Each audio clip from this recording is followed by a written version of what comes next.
是最近啊，在日本的一个综艺节目里头呢，他们讨论到就是最近日本的女生啊，选择伴侣的条件，他们眼中的普通男性的条件呢，已经改变了。之前不是有报过吗？对，之前有报过。好，那在这个日本的想要结婚的女生眼中呢，如果你是一个普通男生的话，你的身高必须要165公分以上。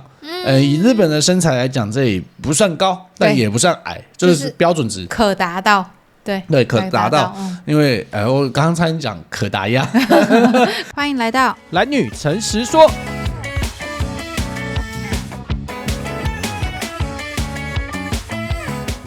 欢迎回到诚实说，我是培生，我是小兰。小兰，你知道吗？最近啊，不是有一个预言吗？就是有一个冲绳的预言家最近在预言说啊，即将发生在东京一个大地震。结果4月26号那天，每个人都在等嘛，没错，啊，什么都没有发生，平静的度过了。对，所以因为最近很多这一种啊，什么因为龙数量的漫画，所以导致很多人在预言啊，7月会有地震，然后世界要毁灭了。然后像现在是4月，他是在2天前预言，所以呢2天后就可以见真章嘛。他现在每个人都在倒数，那7月到底会不会有大海啸？希望不要有啦。对啦，因为我在看那个预言之前的前几天，大家都在 po 这件事情。让我想到以前，你知道2012年的时候，那时候就有这个玛雅历预言，然后那时候还有什么诺特拉斯塔姆什么特姆斯之类的，反正是一个大预言家啊，每个人都在吵啊，就说哇完蛋了，2012年啊。要世界末日，甚至还有电影。对，有电影在讲这件事情，就是说哇，气候变迁导致这个极端气候啊，最后整个那个西藏啊，那个喜马拉雅山上都已经被冰封了。好，那个时候其实呢，我也蛮期待末日到来，你知道为什么吗？为什么？因为啊，要考试的，就是你知道，2012年大概是国中小的时候嘛，所以那时候就想说，明天要段考，那还不如末日赶快来吧，我不要考这个试，想说赶快结束了。是什么心态？直接结束人生？逃避心态。你小时候不会有这种想法吗？就是明天要做什么，但如果末日来的话，就不用做了。啊，不会，我小时候很迷阿拉西，我还没看阿拉西之前不想死掉，所以你是为了阿拉西活下来，还是你生存的动力？没错。好，那不知道大家有没有这一种末日前就想说，哎呀，希望明天赶快世界跟我一起毁灭吧？或是有人很祈祷不要末日，也是有这种的。相信大家正常人都会觉得不要末日，只有那个暑假作业没写，或寒假作业没写，明天要交的，不想去上班的人，对，就会想啊，末日快来吧。好，那我们看本周呢，到底又发生了什么样的趣味新闻？很多人啊都会期待自己呢，这小兄弟特别的长、特别的大、特别的粗。我开始以为你在说小胸，很多人期待小胸。小胸啊，我不敢讲这个的话，我就会让你讲。小兄弟你就可以。对，小兄弟我可以讲，毕竟我是男性嘛。OK， 那在美国呢就有统计啊，就每1万人呢会出现1.5个人呢就拥有不了那种庞大的兄弟，他只能拥有迷你小兄弟，所以拥有迷你小兄弟的朋友们一定会很自卑嘛，然后就因为自己的这个雄性生殖器呢不够大，也不好意思交女朋友，甚至害怕在性伴侣面前呢没办法一展雄风，所以也因此呢就会很多人非常困扰嘛，所以就去看医生做什么阴茎增大术之类的嘛。但是呢，是这个新闻报道在告诉大家，就算你小一点，你短一点，其实也没什么大不了的，而且还有好处。那我们这边来讲一下，他们所调查这个迷你小兄弟的尺寸多少呢？大概就是所谓的1英寸多一点，也就是所谓的3公分啊，真的是3公分。1英寸大概是2.54公分，那多一点就是3公分啦。也就是馆长讲的嘛，他自己的那个小老二的大小。那根据这个英国的这个报道啊，他们是说有一个男生在这个 Reddit 就是美国 PTT 上面分享了关于自己的小兄弟的一个状况。他曾经因为自己的这个鸡鸡太小，看医生的时候被医生建议说你要不要考虑一下做个阴茎增大术啊？但是呢，因为你知道做这种海绵体手术呢，可能会神经不一定接得上，有可能导致呢你就不能再使用的风险，对，会没感觉或是无法再起，所以呢他就没有去做。那他也害怕说会被搞到就是不能用，所以呢他就放弃了这个念头，那就维持这个小鸡鸡的状态。他不过呢，他说他目前为止虽然拥有小鸡鸡，到现在都还没有摆脱童真，所以他应该会使用魔法。但是他认为啊，小鸡鸡还是有好处的。我觉得一定会有好处啊。你先说，你觉得还有什么好处？我觉得可能上厕所的时候很方便，很方便，清洁很方便啊。他坐着尿不会去卡到，对，然后不会乱喷，是属于坐尿派的，没错没错。然后因为比较短呢，所以他的那个口径比较接近他自己身体，而且他穿棉裤的时候比较不会尴尬啊，不会露出来，不会让人看到这个尴尬的福气。没错。那他呢就说啊，因为呢他自己呢鸡鸡比较短的缘故啊，所以呢有时候年轻人血气旺盛的时候呢，就会有勃起的状况，但是他到目前都没有被发现过，所以他认为小鸡鸡啊是有这个好处。不错吧？这也是一个好处。所以3公分再怎样，就是3公分。你每天硬邦邦也没有人会发现，没人发现，因为这太短了，看不到。没有注意到哦，他有，还以为那个皮带头这样。我们不能这样嘲笑。然后他也说呢，因为他的这个鸡鸡比较短，所以尿道也相对比较短，所以比一般人呢更不容易罹患什么尿道感染的风险。哦，但我不知道这到底是怎么样的状况。那这样会不会有频尿的风险？不知道我觉得不是这样，我觉得他只是个人的卫生习惯好，因为不一定说尿道鸡鸡长呢就会有尿道发炎的问题啦。但总之他自己是这么认为的嘛，我觉得有一点自我安慰的感觉啦。因为从现在看到现在，他感觉就只是在透过这种自我疗愈的过程嘛，自己说服自己说我有小鸡鸡其实也挺好的。然后他也自己就因为他这个文贴出来，就有另外一位网友跳出来，就是跟他一样，他说因为我自己鸡鸡也蛮小的，然后以前在这个交友软体上面认识一些伴侣或是炮友呢，他们呢也都会羞辱我，觉得说我骗他们，因为太小了。然后就说英国呢有一个男生呢，他说他勃起之后只有2.8英寸，大概7公分差不多就这样而已啦。有起来的状态，有起来状态是7公分，但是呢，因为他的女朋友呢曾经有动过子宫相关手术所以其实呢私密处呢是不能够接受太大尺寸的这个阴茎，所以因此7公分的阴茎是非常完美的尺寸，刚刚好的。他们是天作之合，没有错啊。所以只能说并不是说鸡鸡大就好所以小也有小而美嘛，而且一定有适合你的。没有，所以最终呢，还是找到你适合的这个伴侣呢，才是最重要的啦。好，那不知道大家看完这个新闻之后呢，有没有觉得自己更有自信一点呢？那也祝福那个鸡鸡太短还没有摆脱童真的这个男子呢，可以早日摆脱童真。他可以多训练别的技能，一些玩具一些手法。你说他成为这加藤鹰等级的大师吗？我相信他可能会更注重在专注如何把自己小兄弟锻炼更多技能或是多培养一些内涵。对，都透过精神层面满足大家嘛。好，那我们来看本周下一则新闻。本周第2则新闻呢，是这个 IG 上面有一个粉丝数来到170万的一个网美，她是巴西的一位健身网美这个身材非常火爆等于说是这个拥有极大凶器，刚才介绍短小精干的武器嘛，现在介绍一对大的这个只能由你来讲。那这位女网美呢，她最近呢就是收到粉丝的要求，因为她很常健身，分享一些怎么做健身伸展基本上就是对，基本上那些动作就是会展现出她的身材曲线的一些影片，然后也吸引了很多的粉丝。那这粉丝通常会蛮变态，都要求一些希望可以买到呢。我想要买你的香汗。人家清朝不是有所谓的香妃吗？就是有狐臭的一个妃子嘛，然后因为叫留香汗嘛，有这个狐的味道，狐媚香气。那个时候是很特别的，对，叫异香。好，那这个女网美呢，就透过呢，后来她就真的卖了。透过卖这个汗水竟然可以赚到17万元台币。怎么卖他就是有人要买一罐，就是卖你40块英镑。他怎么确定那个水从哪里来的？这个不好说。他会现挤吗？我相信她是一个有这个诚信做生意的，对的一个女网美啦。她想说一开始呢，有很多粉丝跟她要这个汗水的时候，她觉得是开玩笑，也觉得很吃惊感觉有点被冒犯，又好像怪怪的，但是觉得还蛮好笑的。她觉得蛮好笑的。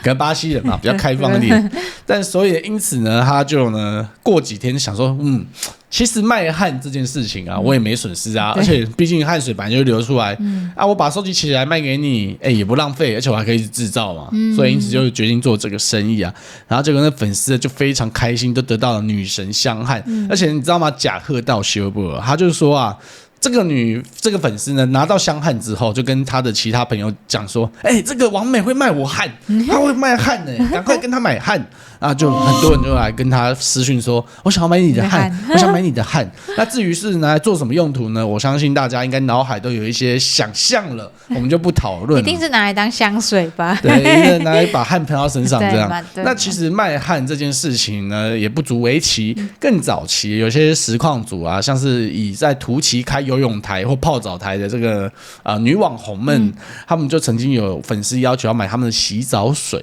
我们之前有报道过嘛，就是卖一些女网红或者网红网美们的周边，对，身体周边，他们制造出来的东西都可以。对，没有迟早会有买大便吧，或是买指甲垢之类的。那你自己觉得说这样的行为，因为你曾经是所谓的阿拉西的粉丝嘛，你有想过要买他们的汗吗？如果作为一个女粉丝的眼中，他买的话，你会买吗？不会，我不会买汗，但如果沾了汗的 T 恤可能会吧，或是演唱会上面有汗的毛巾，那就是买汗的一种吧。如果我把但我没有要纯水啊，你们要纯水，他可能就只是要那个味道。对，我可能会跟他要求说，需要你那个运动毛巾。我以前有个高中同学姐姐，也是这个伍佰的狂粉，大家都知道伍佰老师呢是一个很会流汗的摇滚乐手，所以每次演唱会就会看到他香汗淋漓之外，也要很大支的电风扇嘛，所以呢，他就会常备毛巾、卫生纸在台上嘛，就看到他一直撕、一直擦、一直撕、一直擦，然后就往外丢，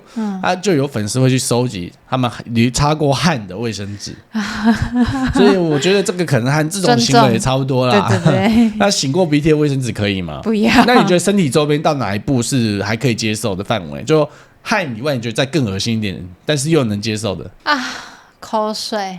口水对，就很微妙。口水是很微妙，口水不是梦寐以求，像那种权志龙喝过的水的水瓶，没有口水，不管是谁的口水都一定会是臭的。对，但是有些粉丝不是就很想要拿到他喝过水的水瓶丢到他手上吗？对啦，但有没有想要纯口水就不好说。那这样好了，一毛和口水，一毛一定可以。一毛可以啊，没差。为什么啊？就毛而已啊，一毛我对干干的东西好像还好啊。如果是那个打过篮球的一毛，没关系，就是全上面都是汗的味道的一毛也没关系，就是还比口水好。对对对。那看来口水果然还是在这个人的这个接受底线之外啊。对对对。不知道大家有没有看过动画啊？现在有很多动画是转身到异世界。那有些转身呢，不一定是人类，有可能会变宠物。那像有些动画题材，就是有些人是转身成狗狗或猫猫啊，所以呢，很多人就说啊，好羡慕这条狗，你知道为什么吗？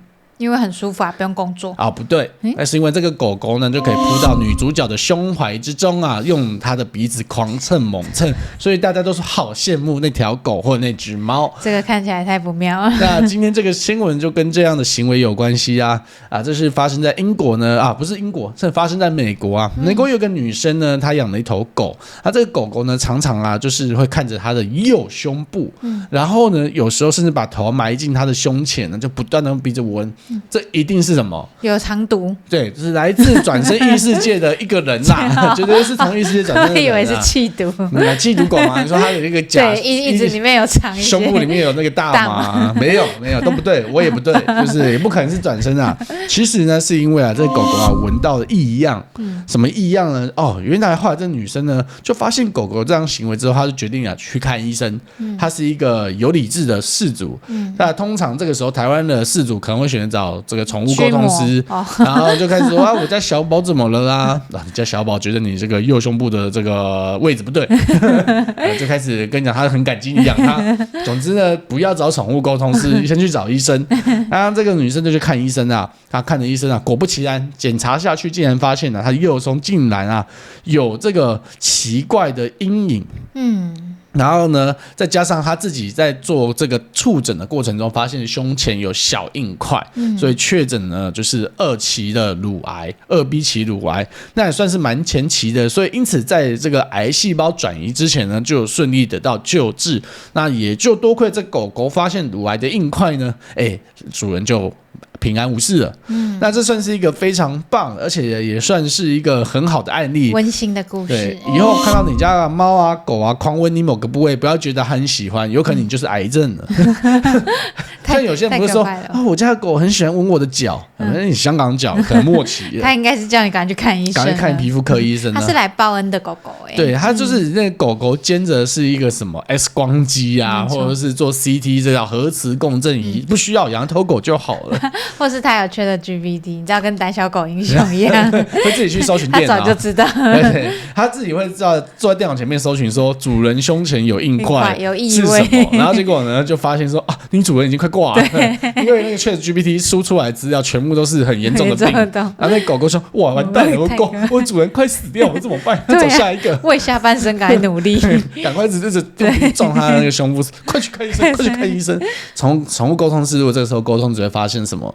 他只会发现说，为什么这个狗狗一直讲看医生、看医生、看医生，然后最后怕主人很担心啊，你们家狗狗呢，可能最近跟医生很想玩吧，很想跟医生玩，只会一直看狗狗宠物医生而已。那个宠物沟通是整个搞走错边，以为狗狗很喜欢他的医生，想跟医生玩，原来那个看医生是叫主人看医生啊。OK， 那你自己有养过狗吗？你家以前的狗有这样子闻过你吗？或是特别喜欢你哪个身体上的部位？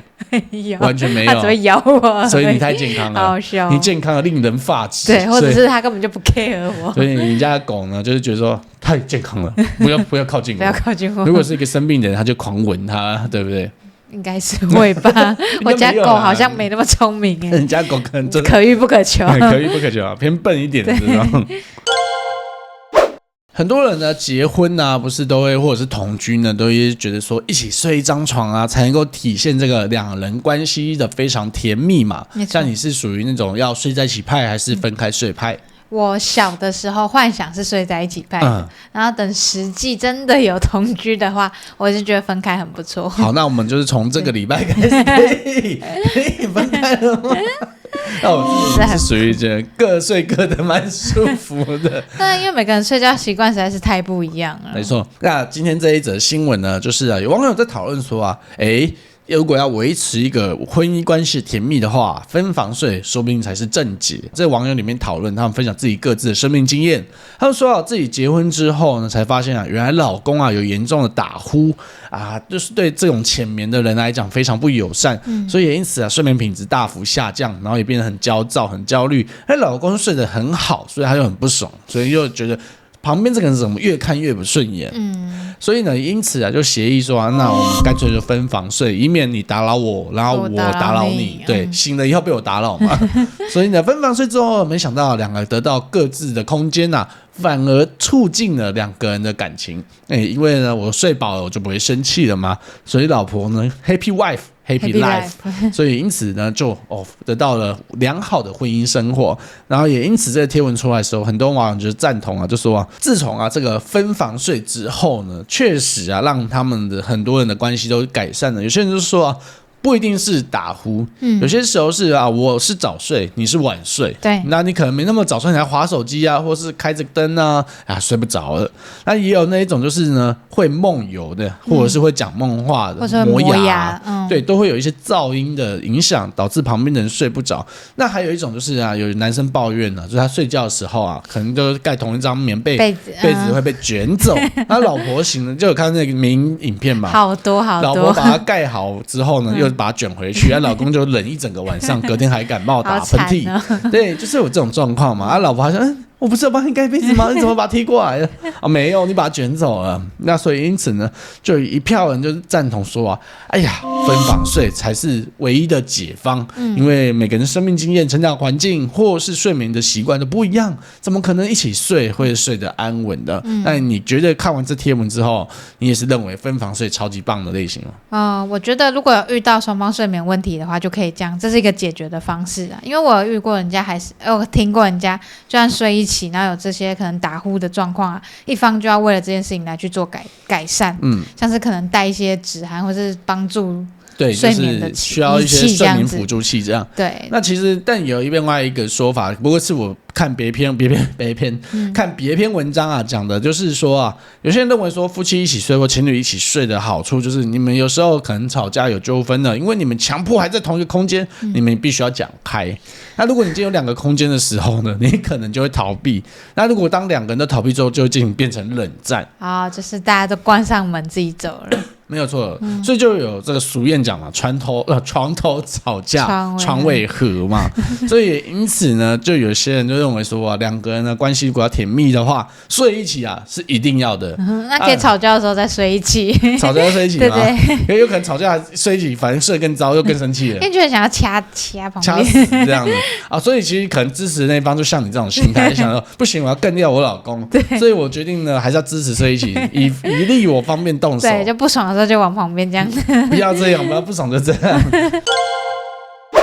好的，本周的最后一个我们要跟大家讨论的不是新闻，是最近啊，在日本的一个综艺节目里头呢，他们讨论到就是最近日本的女生啊，选择伴侣的条件，他们眼中的普通男性的条件呢，已经改变了。之前不是有报过吗？对，之前有报过。好，那在这个日本的想要结婚的女生眼中呢，如果你是一个普通男生的话，你的身高必须要165公分以上。以日本的身材来讲，这也不算高，但也不算矮，就是标准值，可达到。对，可达到。因为我刚刚差点讲可达鸭，可达鸭的身高140吧，120吧，可能更矮一点。没有啦，就是160公分，在台湾的话呢，我们可以就是170公分左右吧。对，就是我们会转换成这样半残的身材嘛。因为在台湾的女生的想结婚的女生眼中，180才是合格的标准线，而且也没有男生会170以下，对，160都会报170。那等一下跟你们讨论这个。好，然后呢，他有说呢，体重要在60公斤到80公斤之间，大概就是165公分的话，60公斤是标准的，然后80公斤就是小胖，对，就是有喝啤酒的感觉，有点肚子的。那外形的话，会希望是长得像新演员这么普通。那新演员听到是不会开心，但是呢，在日本的女生眼中，新演员就是一个很普通的长相啊，就是他就是普通男生。对啦，没错，新演员啦。然后呢，最好是有固定去健身房运动的习惯，然后整体呢要有整洁感。什么叫整洁感呢？睡前会用化妆水，鼻毛没有外露，胡子指甲要修剪，每个月会去1到2次的美发沙龙。所以呢，要求到这个细节，这其实应该是一个精致男性了耶。我感觉就是一个很 clean fit 的0号。听下来，我现在光一想，我身边的男同事们全部都擦。基本上我的朋友们也都擦。那个鼻毛外露的状况是严重，我只有比较 gay 的朋友们。不好说，你朋友可能都偷偷在用化妆水。OK， 那撇除了生活习惯和长相，我们来进入这个学历和工作的部分哦。那他们要求的对方最好是毕业于，就是至少要这个大学以上的等级，日本大学、东洋大学、居泽大学，或是专科专修大学以上。反正就是大学嘛。总之我猜啦，就是属于那种2线、3线，对，中字辈左右的学校，可能不是庆应啊那种名校嘛，或者早稻田这一种。你算上不了东大，你好歹上个日本大学嘛，因为他要用普通男性，他们有下修，对，他们有下修这个学历的标准。那如果是住在东京都内的话，就是你未来希望你2个可以住东京都内的话，他年收入呢，你必须要有500万日元以上哦。老实讲，很高，这个换台币就是年薪100万的工程师嘛。但是你要想哦，我们那时候在日本玩的时候，我们看到一个大学的毕业生刚入社会，他的收入大概是月收入在20万左右，20万到25万嘛，要看你的工作性质为主。所以一个文科会社员，就是文科员工的话，大概25万，一年到275万，反正他就是要再多1倍的钱才有办法啦。看下来，就是只有这个年收入的部分是提到非常高的标准了。哪有像新演员跟那个男性保养步骤就很难了，好不好？前面的步骤，假设今天是一个有认真或者是比较精致，因为日本人嘛，他们其实蛮注重所谓的外在礼节。那撇除我们在车上看到喝醉或者是长得特别邋遢的人之外，大部分上班族其实基本上都有保养，而且看起来都没有到脏到哪里去，干干净净的，就年轻的。你不要想象到那种老的或者是胖胖的大叔，年轻的其实都皮肤都还不错，对，都有保持嘛。那我觉得前面几个只要养成习惯都还算可以。那就是那个收入如果他这么高的话，还只是60分，那我不知道100分的男生要到什么样程度。100分的程度，就前面的罗兰吗？都要调高。你说要罗兰这种等级吗？不是年收入2亿元，又不是只有年收入的问题，还有什么问题？还有其他的问题，可能长相就不只是新演员。所以假设长得像新演员，你就要年收500万。但如果你长得像木村拓哉，或者是像松本润，那你年收入100万也可以，可能会低一点。可以甚至不住在东京都内，你住到这个超偏远的富士山上都没问题。你如果是跟木村拓哉住在富士山上，多幸福啊！每天看着他的脸就好了。我跟你讲，如果他长得像那个木村拓，不是长得像富士山，长得像木村拓哉的话，就会有年薪500万的女生去保养他。对啊，他需要普通的女生。但我也蛮好奇，就是如果是这样提出这种条件的女生，应该具备什么条件？你觉得她长相要长像谁？长相至少要长像新垣结衣吧。如果是新演员的对标的话，好像是要这样子因为新演员是跟新垣结衣结婚嘛。那如果是木村拓哉长相，就要跟那个工藤静香的对标吗？好像有点困难，连像他们的女儿都有点困难了，对啊。所以好像这个女性的条件也被拉得很高，标准被拉很高。没错。那看完这条件，我觉得呢，以台湾男生应该全数奥斗啦。所以台湾大多数的男生就是没有有健身房习惯，但是很少的人会去定期的用化妆水，或者是上美发美容院。大部分我认识再怎样去都是1个月去一次差不多，或是修鼻毛。对，修鼻毛什么的，有些是去 barber 店，还是2个月去一次。台湾人就是因为热嘛，所以你要每天去弄这些东西也烦，而且跟不流行吧，就没有到那么兴盛啊。对，就是男性之间都不会讨论这个话题啊。对啊，就是如果讨论这个话题的话，就好像你最近有去那个修鼻毛店吗？对啊，超快的。或是他也无从得知我自己应该注意这件事情。而且你知道吗？就像之前我听呱吉讲的，他说他在新资料夹 podcast 里面就听到东叶去这个做医美，所以他就说这个他年代就娘炮。我跟你讲，就是上一代这种视野这么的刻板，所以导致下一代人就会有压力。有些人为了表现出自己这种阿法男的特质嘛，所以他自己也不屑，我不屑与你们为伍，我不要保养，我不要医美，我要做一个粗犷的男性，用我的男人味征服你们。鼻毛男人味，腋毛男人味，腿毛男人味，胸毛以前你知道吗？就马国碧就讲的胸毛是性感的象征。我好讨厌，我觉得因为马国碧，所以我很讨厌胸毛，真的是很不喜欢。种种的文化不同的印象之下，导致现在的男生变这样。但日本的男生可能就有所谓草食男的这个问题在嘛，就开始过精致生活，就发现。那我干嘛要女生呢？对啊，我就自己过就好了。500万他应该可以过得蛮不错，而且他去风俗店可能更省、更快乐。对啊，所以不用有这种精神负担，也不用担心床头吵架、床尾的问题，还要分开睡或者是一起睡的问题。没错。我就去风俗店。我讲真的很渣，好奇怪，好像很不行不行，我们这太偏颇了。可是我后来发现，好像是越那种都市化的社会国家，风俗行业越兴盛。因为他们需要压力的疏解吧，所以我觉得他们是放弃为了要交配或是为了要繁殖，去和人去建构关系，因为我发现太麻烦了。对啊，而且我不想要。对，我不想要跟你建构关系，因为2个人如果都思维越来越聪明，或是越来越为自己考量的话，而且如果你一直以这种具体的条件去筛选的话，最后就选不到人。对，因为一定有缺憾。对，人都一定会有缺憾。就像如果你家买一台笔电呢，那你要 CPU 好又要便宜，那就不可能会有好的显示卡。对，而且你没有任何一点冲动的话，就根本就很难啊。所以说啦，最终呢，我觉得大家回归到原点，还是感觉怎么样会最重要。那本周的新闻时间到这里结束啦。那不知道大家看完今天新闻呢，有什么想法，可以在底下留言告诉我们。那我们每个礼拜会准时更新影片。那下礼拜我们会更新的是我们东京旅游的这个土产篇的第2集，要跟大家分享呢，在东京我们这次买到了一些有趣的或是蛮特别的一些土产。那我自己有去问过收到土产的人，觉得我们送的东西怎么样？都非常的正面，就是都说好吃，不错，这个真的很好。好，那我们就期待下一集的这个东京之旅的这个战利品篇吧。我是贝森，我是小安，我们下礼拜见，拜拜，拜拜。影片结束喽，记得订阅、点赞、加分享，小铃铛也别忘记按哦，拜拜。